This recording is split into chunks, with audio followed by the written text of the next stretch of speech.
2009 সালে যখন আওয়ামী লীগ সরকার ক্ষমতায় আসে, আমাদের অধিকাংশই তখন ক্লাস 5-6 এর শিক্ষার্থী।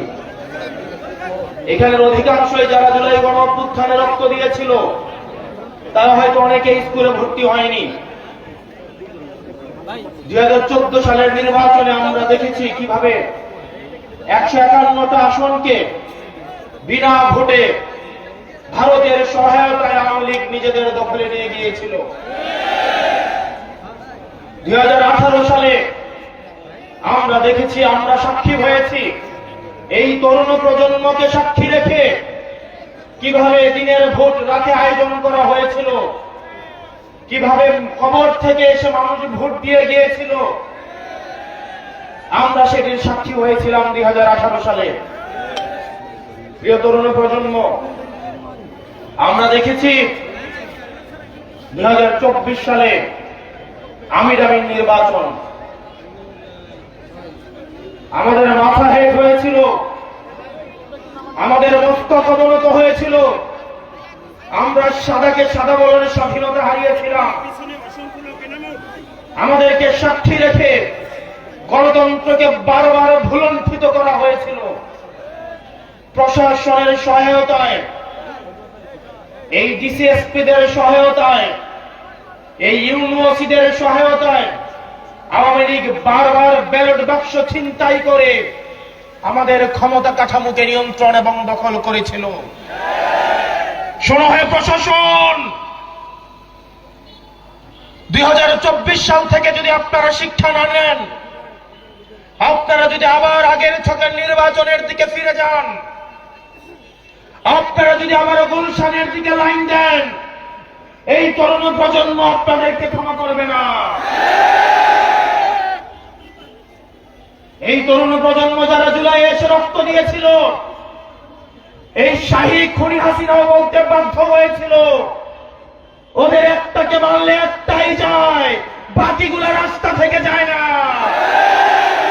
আমরা আপনার ফাহাদের উত্তরসূরি, আমরা আলিফের উত্তরসূরি, আমরা হাদিবাইয়ের উত্তরসূরি।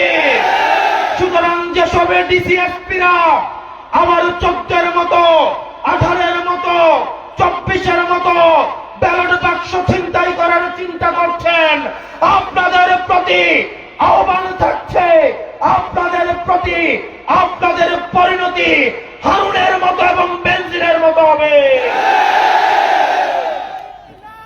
প্রিয় প্রশাসন, আপনারা রাষ্ট্রের অঙ্গ, আপনাদের ছাড়া রাষ্ট্র কোনোভাবেই প্রপারলি ফাংশন করতে পারবে না।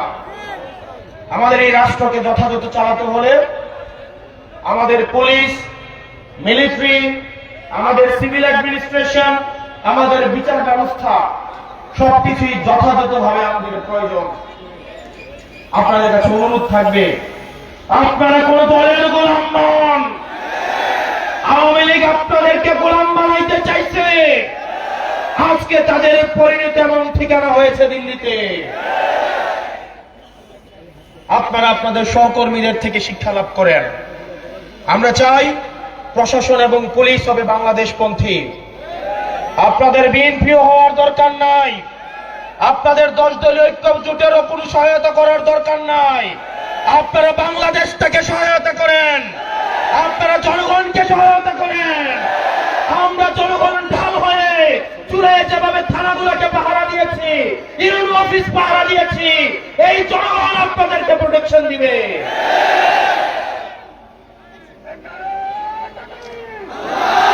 আমরা চাই এই অভ্যুত্থানের পরে প্রশাসন এবং পুলিশের ভূমিকা হবে নিরপেক্ষ।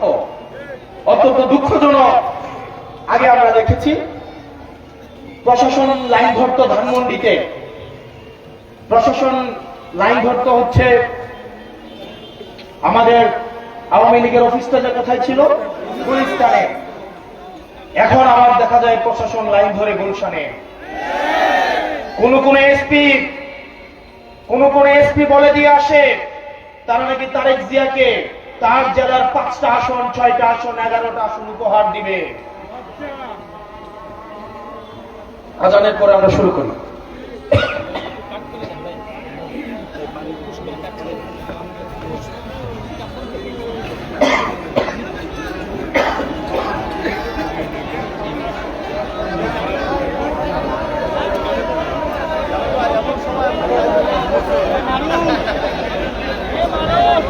সম্মানিত ভাইয়েরা, সবাই একটু সামনের দিকে যারা আছেন বসে যান।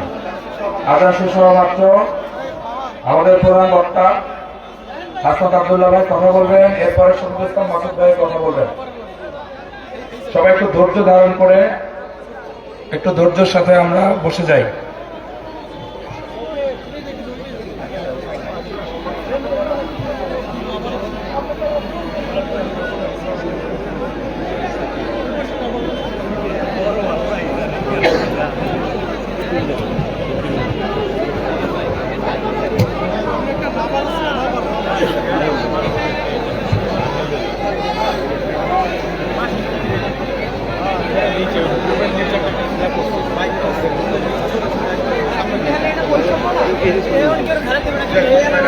সামনের ভাইদের দৃষ্টি আকর্ষণ করছি, এই মেডেল রোটা সবাই বসে যাবেন। সবাই সামনের এই রোটা চেয়ারের উপরে বসে যান। মিডিয়ার ভাইদেরকে অনুরোধ করবো আপনারা একটু বসে যান, ক্যামেরাগুলো স্ট্যান্ডিং করে আপনারা একটু বসে যান। পেছনের ভাইরা বসেন, প্রিয় ভাইরা বসেন। চেয়ারে আছে না? চেয়ার কিসে দাঁড়াইছেন? ফাঁকা? বেশি কথা বলো,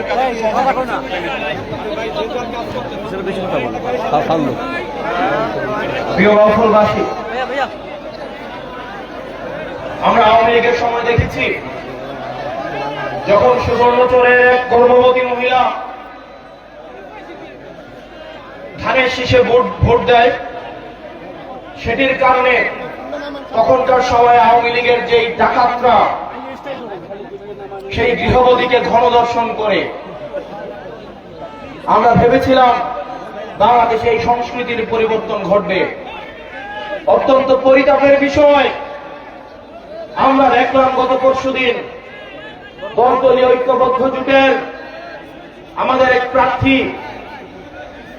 এক নারী বোন যখন ভোটের জন্য বাড়ি বাড়ি যাচ্ছিলেন, তখন একটা দলের একজন কর্মী এই গর্ভবতী মায়েকে পেটে লাথি দেয়। যারা এই সুবর্ণচরে গৃহবধূকে গণদর্শন করে ধানের শীষে ভোট দেওয়ার জন্য, আবার আজকে ইতিহাসের কি করুণ পরিণতি, ক্ষমতা না যাইতেই আজকে এক সন্তান সম্ভব মায়েকে পেটের মধ্যে লাথি দিয়ে অসুস্থ করে ফেলে। প্রিয় বাউফলবাসী, আমরা দেখতে পাচ্ছি বিভিন্নভাবে রাজনৈতিক হুমকি ধামকি দেওয়া হচ্ছে, কেন্দ্র দখলের প্রস্তুতি নেওয়া হচ্ছে। অনেকেই বলছে নির্বাচনটা যা, নির্বাচন গেলে নাকি আমাদের অবস্থা দেখে নিবে। অনেকেই বলে বাড়ি থেকে প্রয়োজনে ব্যালট ছাপায় নিয়ে নাকি ভোট দিবে। এই তরুণ প্রজন্ম কি বসে থাকবে? এই তরুণ প্রজন্ম কি বসে থাকবে? এই তরুণ প্রজন্ম হাসিনাকে ডরায় নাই। এই তরুণ প্রজন্ম হাসিনার এই যে কামাল পেট্রোলকে 2 টাকার দাম দেয় নাই। এখন যদি কেউ মনে করে এই অপার যে সম্ভাবনার তরুণ প্রজন্মকে আবার কামান দিয়ে, আবার পুলিশ দিয়ে, মিলিটারি দিয়ে, পেট্রোল দিয়ে আবার তাদেরকে দমন করা হবে, তাহলে তারা ইতিহাসের ভুল প্রান্তে তার অবস্থান নিচ্ছে। আগামী 12 তারিখে আপনারা যারা আছেন প্রত্যেকেই ভোট কেন্দ্রগুলোতে গিয়ে ফজর নামাজ পড়বেন। আপনারা সবাই ভোট দিয়ে এসে বাড়িতে আসবেন, ভোটের ফলাফল নিয়ে বাড়িতে আসবেন। কোন চাঁদাবাজ, কোন টেন্ডারবাজের হাতে ভোট কেন্দ্রগুলো ছেড়ে দেওয়া যাবে না। আমার মায়েরা যারা আছেন সকালবেলায় আপনারা ভোট কেন্দ্র চলে যাবেন। আপনাদেরকে যারা ভয় দেখাতে আসে তারা মূলত ভয় পেয়ে গেছে, এই কারণেই আপনাদেরকে ভয় দেখাতে আসে। আমরা আমাদের মায়েদেরকে নিয়ে এই ভোট কেন্দ্রগুলোকে পাহারা দিব। আমাদের ভোট এবার আমরা অবশ্যই দিব। কেউ যদি আমাদের বিরুদ্ধে ভোট দিতে চায়, সেজন্য নিরাপদে ভোটটা দিতে পারে, সেইটার ব্যবস্থা আমরা করব। প্রিয় বাউফলবাসী, এই তরুণ প্রজন্মের রক্তকে বারবার ব্যবহার করে শাসক গোষ্ঠী বারবার ক্ষমতায় গিয়েছে। এই তরুণ প্রজন্মের রক্ত, এই রক্ত মাখা ক্ষমতা, রক্ত মাখা গদি এই শাসক প্রজন্মের অনেক পছন্দের। আমরা এতদিন শুধু রক্ত দিয়েছি, এখন থেকে আমরা পলিসি নির্ধারণে অংশগ্রহণ করব। অতীতে যেটা হতো, সংসদে গিয়ে মানুষ চুরি করত, সংসদ সদস্যরা সংসদে যাওয়ার পরে চোর হতো, টেন্ডারবাজ হতো, লাইসেন্স নিজের নামে নিয়ে চুরি করত। আর এইবার দেখলাম একটা দলের ৪৫ জন চোরকে আবার সংসদে ঢুকাচ্ছে, সংসদে যাওয়ার আগেই তারা ডাকাত হয়ে যাচ্ছে। আবার ইলেকশন কমিশন হেসে হেসে বলছে মনে কষ্ট নিয়ে তাদেরকে যেতে দিলাম।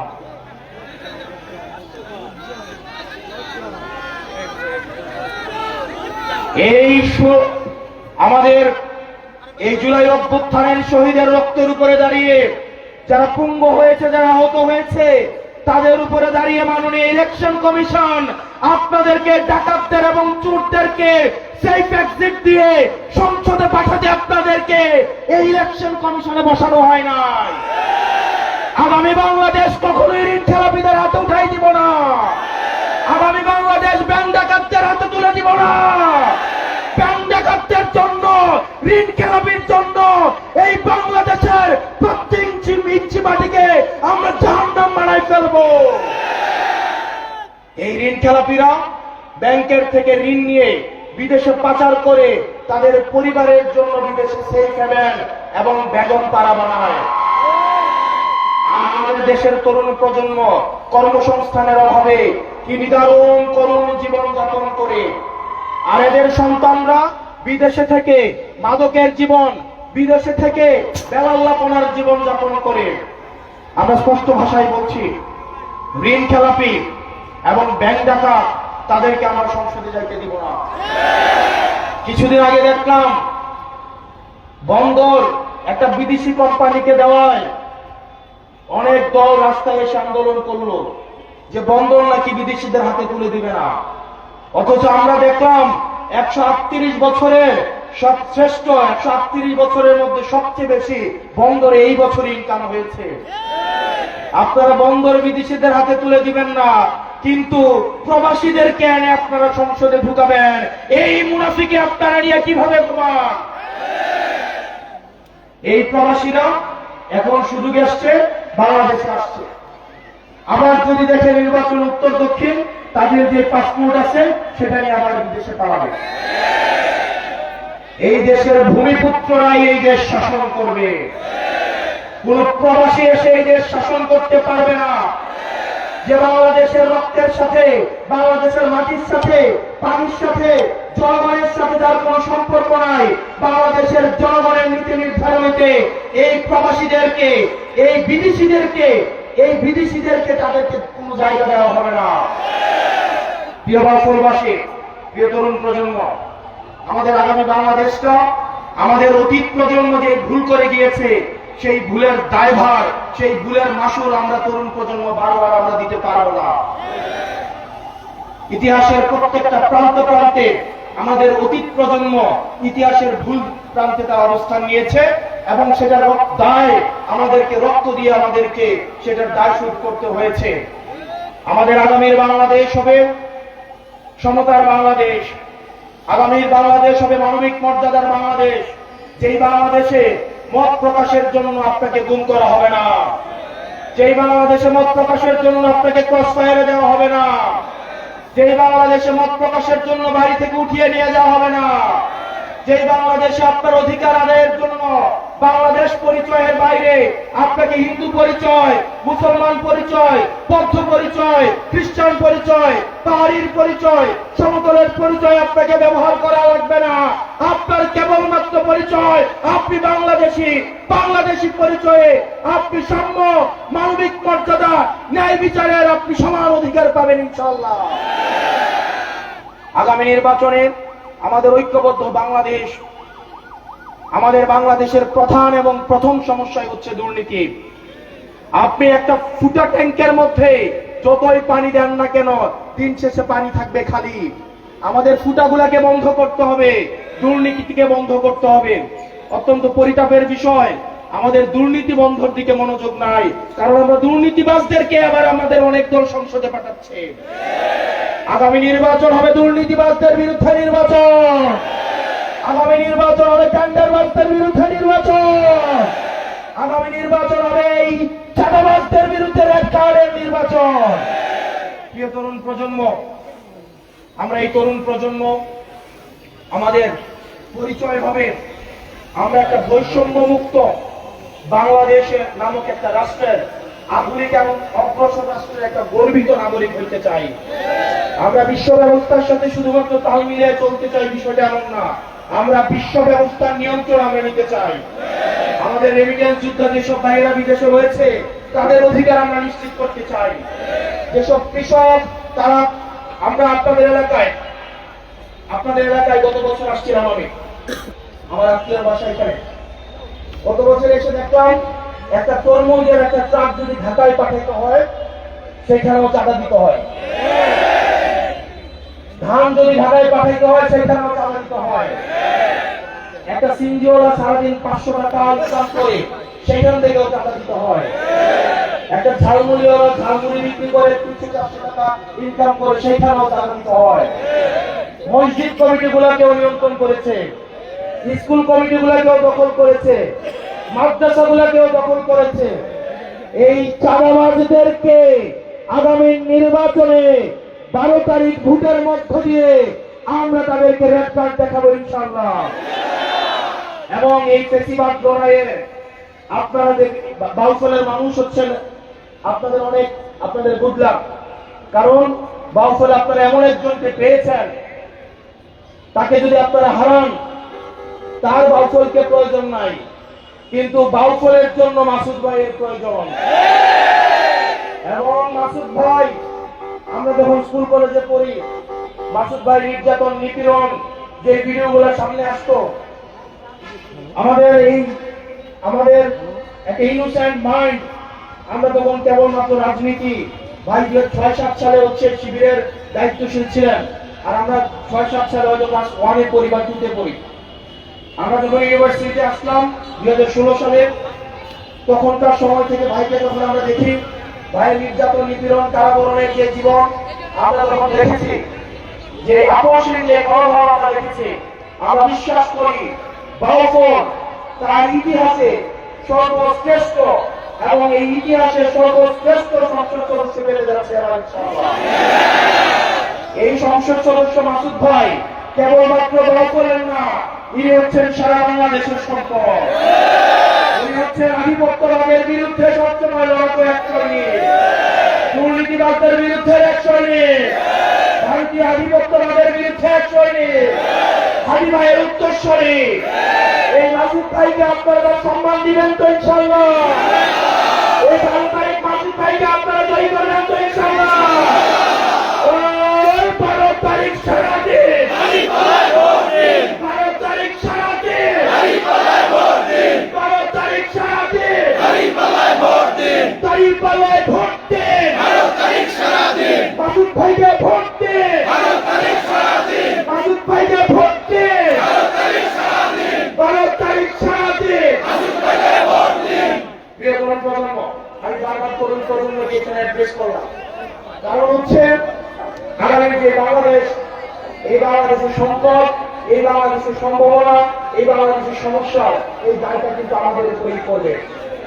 আগামী বাংলাদেশটা কিন্তু পরিচালিত আমাদেরকেই করতে হবে।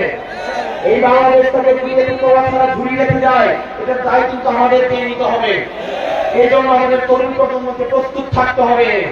আমাদেরকে শিক্ষা, সমৃদ্ধি, আমাদেরকে আধুনিক ট্রেনিং এর মধ্য দিয়ে আগামী বিশ্ব ব্যবস্থাকে নিয়ন্ত্রণের জন্য আমাদেরকে যথাযথ প্রস্তুত থাকতে হবে। আগামী যে বাংলাদেশ, সেটা হচ্ছে ইনসাফের বাংলাদেশ। আগামীর বাংলাদেশ হাজি ভাই যে স্বপ্ন ইনসাফের জন্য দেখেছে, সেই ইনসাফের বাংলাদেশকে আমাদের এই তরুণ প্রজন্মকে কায়েম করতে হবে। আপনাদের এই বাউফলের আরেক তরুণ প্রজন্মের সৈনিক, যিনি আমাদের এনসিপি থেকে প্রার্থী ছিলেন, কিন্তু এই 10 দলীয় জুটে আসার কারণে যিনি আমাদের মাসুদ ভাইকে সমর্থন দিয়েছেন, অ্যাডভোকেট মুজাহিদুল ইসলাম শাহীন। আমাদের এই তরুণ প্রজন্মের এই আরেক দিক নায়ক, এই মুজাহিদুল ইসলাম শাহীনকে আপনাদের হাতে তুলে দিয়ে গেলাম। আপনাদের দায়িত্বকে নিতে হবে ইনশাআল্লাহ। ইনশাআল্লাহ আগামী 12 তারিখে আমরা এই মাসুদ ভাইকে যে কোনো মূল্যে এই বাউফল থেকে বিজয়ী করে আমরা সংসদে পাঠাবো ইনশাআল্লাহ। ও ইনকিলাব ইনকিলাব, আপোষ না সংগ্রাম, ইনকিলাব ইনকিলাব। বাউফলে কোনো মার্কা আছে? সারা বাংলাদেশে কোনো মার্কা আছে? এই সংসদে কোনো মার্কা আছে?